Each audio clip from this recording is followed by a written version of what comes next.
Assalamualaikum warahmatullahi wabarakatuh. Selamat malam, Tacha Wang Sang Hao. Manakam. Alhamdulillahi Rabbil Alamin. Wassalatu wassalamu ala ashrafil anbiya wal mursalin. Wa ala alihi wa sahbihi ajma'in. Rabbi shrah li sadri. Wa yassir li amri wahlul 'uqdatam min lisani yafqahu qawli. Saudara pengurus majlis, sahabat-sahabat, seterusnya pengundi-pengundi dan kawan-kawan di Pandan yang hadir sekali lagi pada malam ini.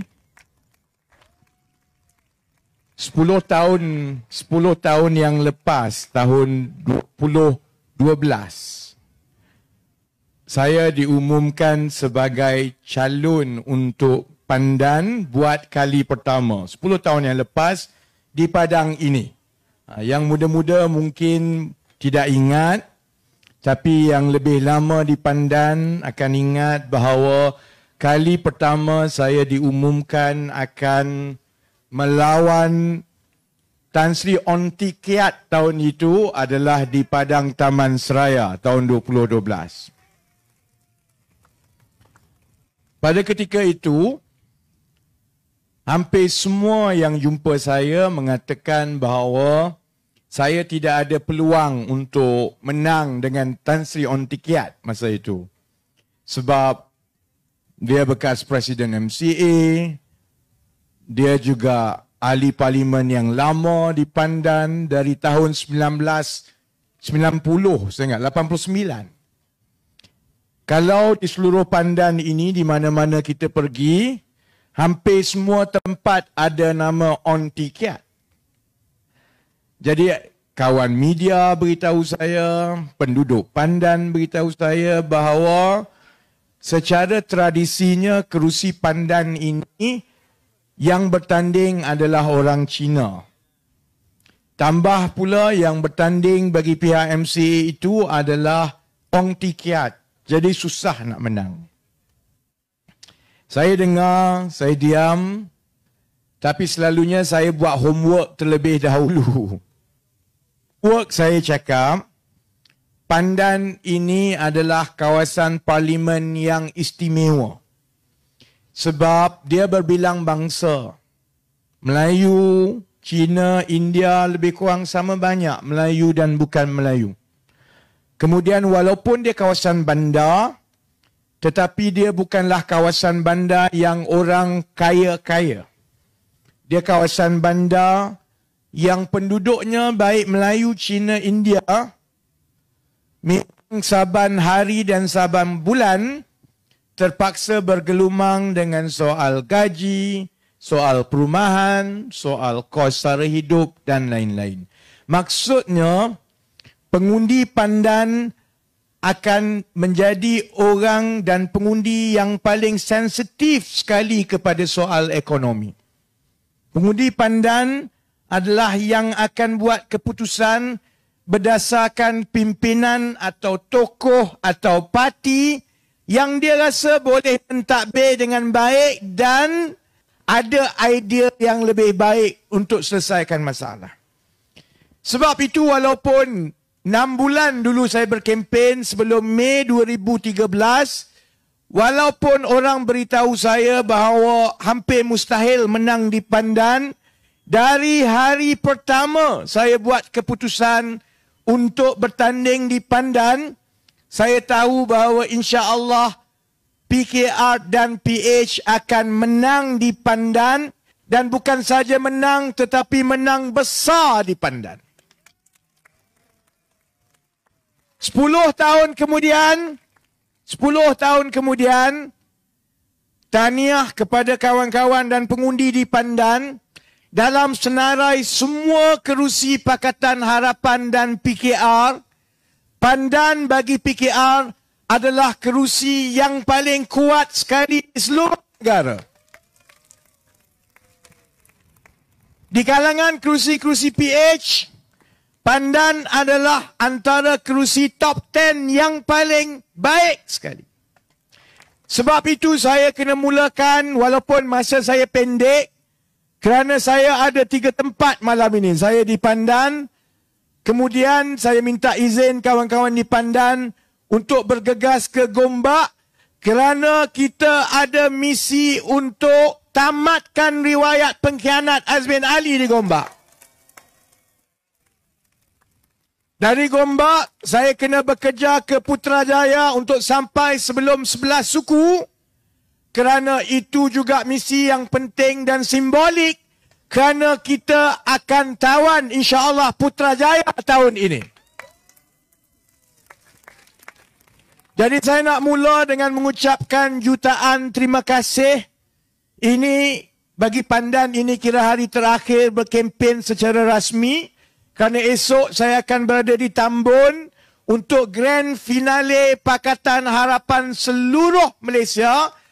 Jadi saya ambil kesempatan malam ini dengan cuaca yang baik, Alhamdulillah, untuk melahirkan rasa terima kasih dan terhutang budi dari saya dan isteri saya dan anak saya dan keluarga saya kepada semua pengundi dan penduduk di Pandan, kepada jentera, sukarelawan, kepada kawan-kawan dalam PKR, DAP, Amanah dan Muda.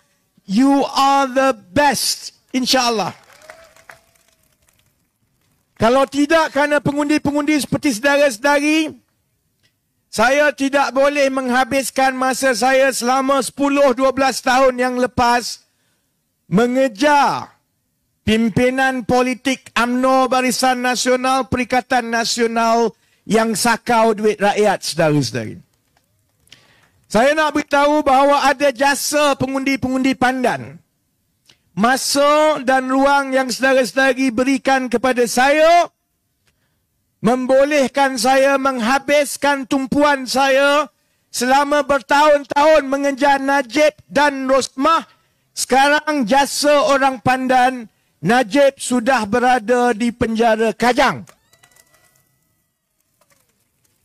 Saya tahu itu bukan sumbangan wang, itu bukan sumbangan harta. Tetapi pengundi-pengundi di Pandan, baik yang muda, tua, wanita, Melayu, Cina, India, dalam sejarah negara kita terpahat jasa pengundi-pengundi Pandan yang cukup baik sehingga membenarkan ahli parlimennya dahulu menghabiskan banyak masa untuk melawan Perdana Menteri dan UMNO Barisan Nasional yang pada ketika itu orang ingat tidak boleh dikalahkan. Baik. Kita satu hari sebelum mengundi, ada macam-macam pandangan, data yang terkini belum masuk. Setakat minggu pertama berkempen sehingga hari Isnin, tahap sokongan yang kita dapat daripada data, daripada juga pelbagai sumber yang lain, menunjukkan bahawa Pakatan Harapan akan menjadi blok yang paling besar sekali di Malaysia dalam parlimen pada angka antara 90 hingga 95 kerusi. Ada yang kata 90, ada yang kata 92 bergantung kepada sumber masing-masing. Tetapi yang paling penting, Pakatan Harapan adalah blok yang jauh ke depan berbanding dengan Barisan Nasional dan Perikatan Nasional, saudara-saudari. Dan tanpa kita tunggu data yang terkini masuk esok. Data terkini akan masuk esok. Esok kita akan tahu sama ada lonjakan baru sehingga kita boleh mengatasi angka 100 ataupun membentuk majoriti mudah 112. Kita tahu esok dan kita tahu gambaran macam mana orang akan mengundi hari Sabtu. Tapi tanpa menunggu data pun kita tahu bahawa UMNO, Barisan Nasional dan Perikatan Nasional adalah dalam keadaan terdesak.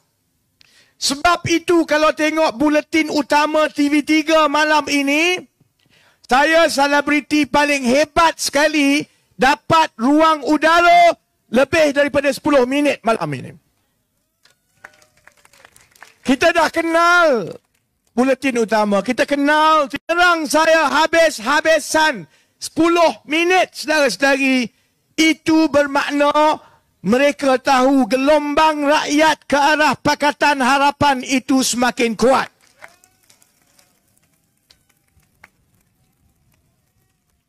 Kita juga tahu contohnya mereka terdesak apabila mereka mula menggunakan badan-badan kerajaan. SPRM hantar serbu pejabat saya, tahan dan soal siasat. Budak-budak muda yang tidak ada kena-mengena dengan politik pun.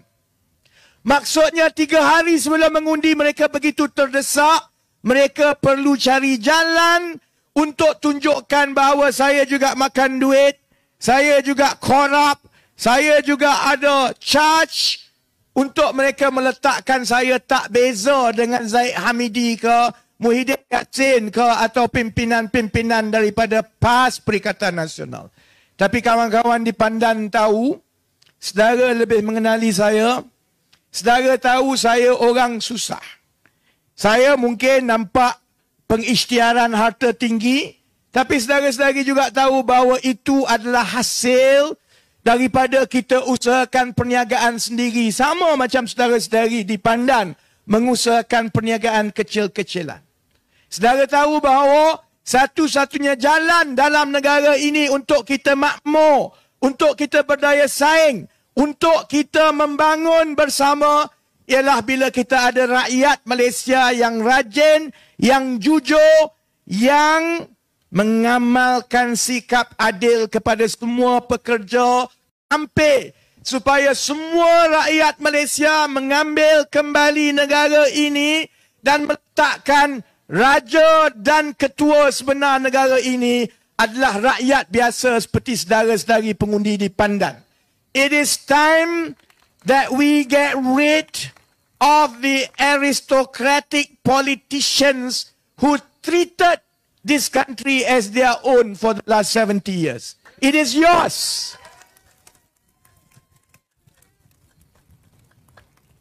Jadi sebab itu, saya tak bimbang sangat tentang Pandan insya-Allah. Saya bertuah, saya dapat bertanding di Pandan, di kalangan pengundi-pengundi yang semua cerdik-cerdik. Saya faham orang Pandan akan buat keputusan yang terbaik dan insya-Allah Pakatan Harapan akan menang di Pandan dengan majoriti yang besar.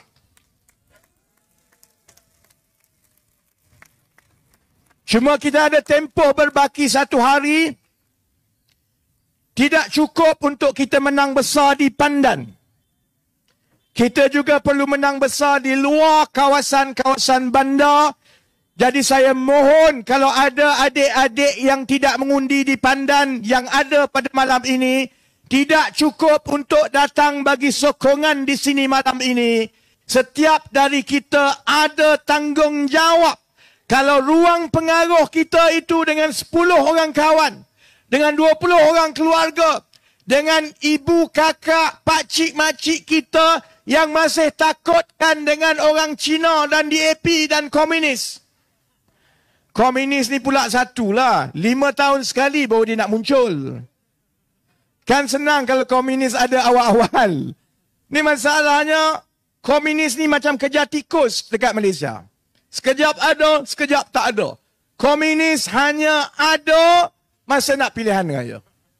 Kalau tak ada pilihan raya, orang UMNO jumpa orang Cina, tak ada masalah. Orang PAS akan pergi minta undi dengan orang Cina, orang India, tak ada masalah. Hanya dekat dengan pilihan raya, tiba-tiba keluar komunis. Yang terbaru, bukan saja komunis, Kristian dan Yahudi pun dah keluar dah. Saya nak tanya orang Pandan lah.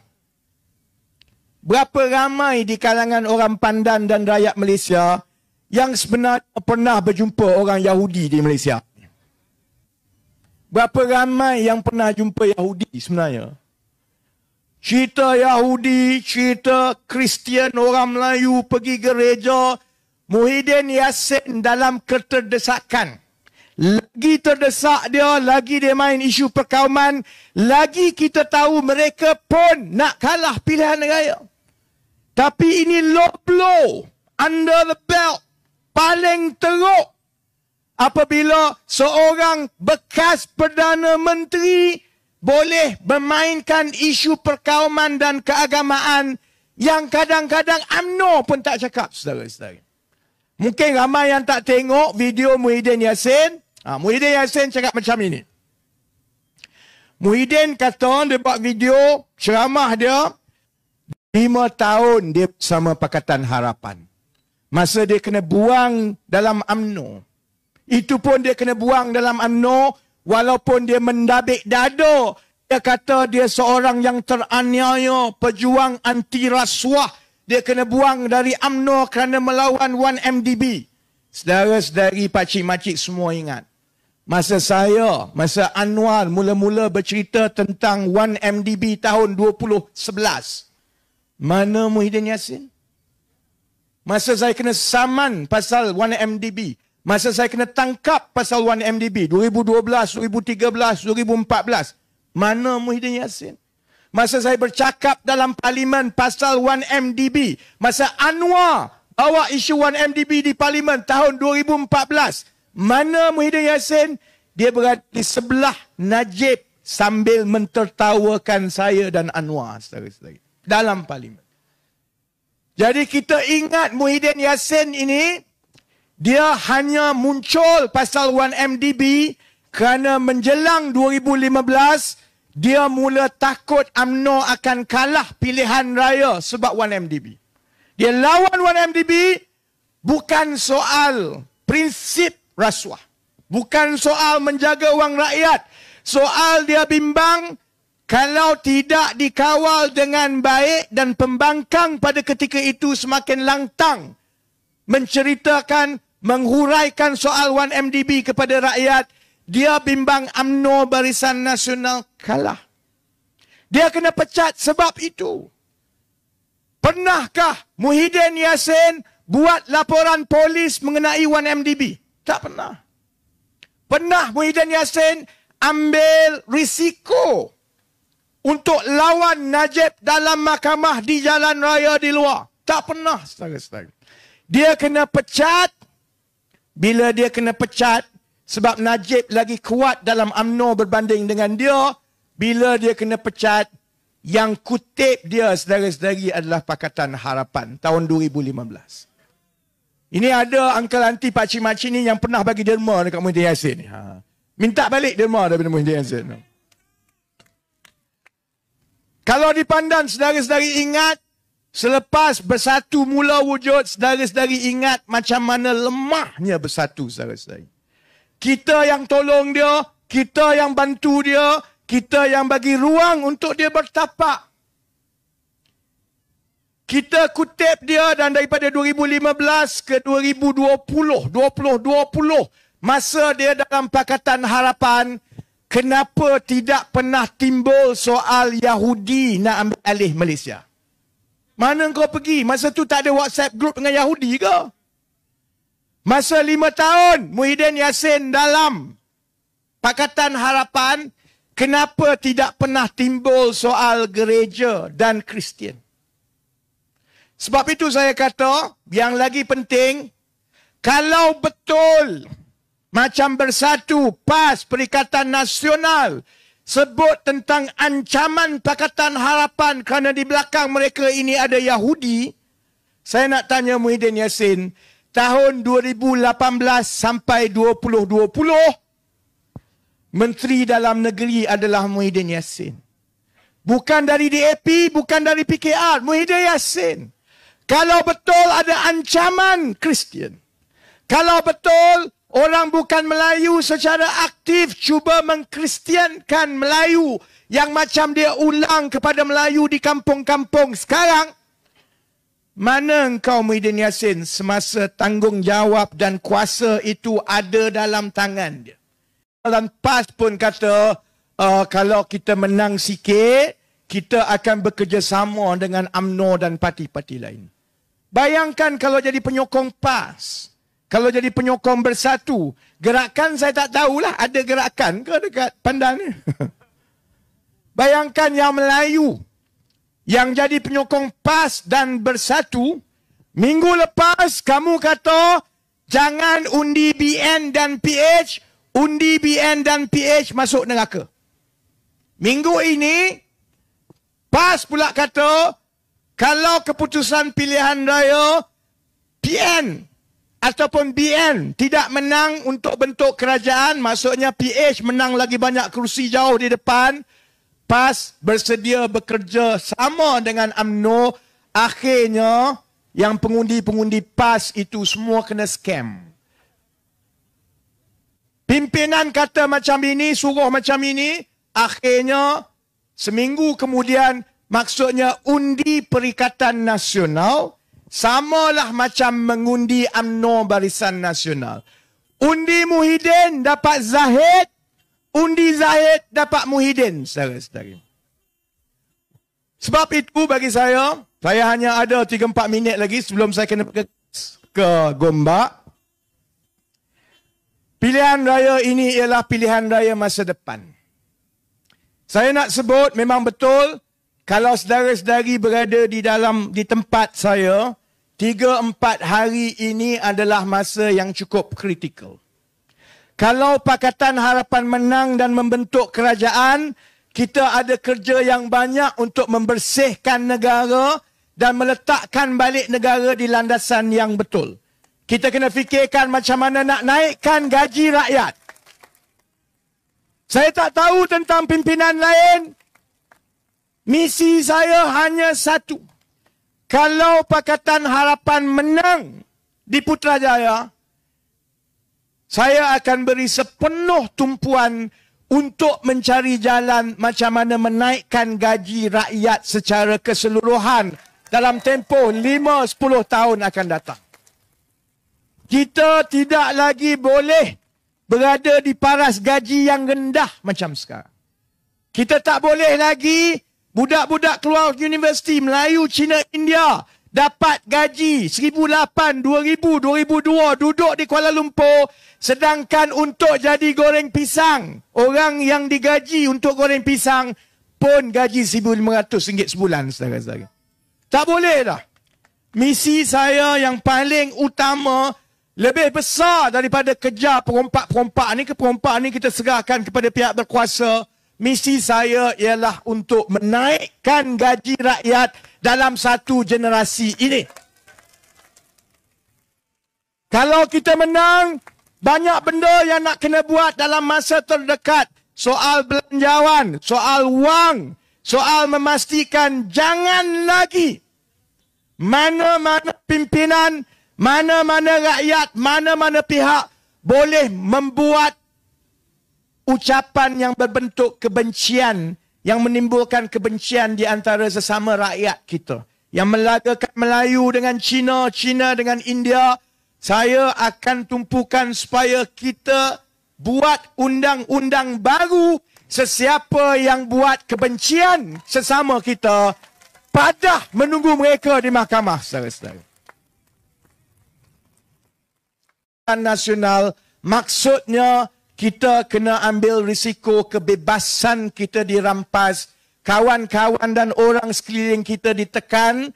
Saya hanya minta supaya kawan-kawan di Pandan, kalau itu berlaku, ingat bahawa kita mesti lawan, tetap lawan. Boleh, saudara-saudari? Jadi insyaAllah, kita ada satu hari, kita berdoa, doa supaya cuaca baik, doa supaya semua dibukakan hati, doa supaya seluruh rakyat Malaysia, Melayu, Cina, India, Iban, Kadazan, tua, muda, lelaki, wanita, kita disatukan hati untuk buat keputusan demi masa depan negara kita bersama. This is the time for the future. Bring us together so that we make this leapfrog and leave the past behind. It is the time that we seize our future, and that can only happen if we move forward with Pakatan Harapan and deal a death blow to UMNO Barisan Nasional and Perikatan Nasional. Jadi, saya mohon maaf banyak-banyak, tidak boleh berada lebih lama. Saya doakan yang terbaik. Dan insya-Allah kita jumpa lagi dalam masa beberapa hari daripada sekarang. Dan saya berdoa dan berharap bukan saja kita menang besar di Putrajaya, tetapi insya-Allah di Pandan, menang besar Pandan, tetapi insya-Allah kita juga akan berada di Putrajaya. The next time I see you, I hope I bring good news from Putrajaya, insya-Allah. Terima kasih banyak-banyak. You've been so kind and you are the best. Pray for the best. Say, Nandri Vanakam.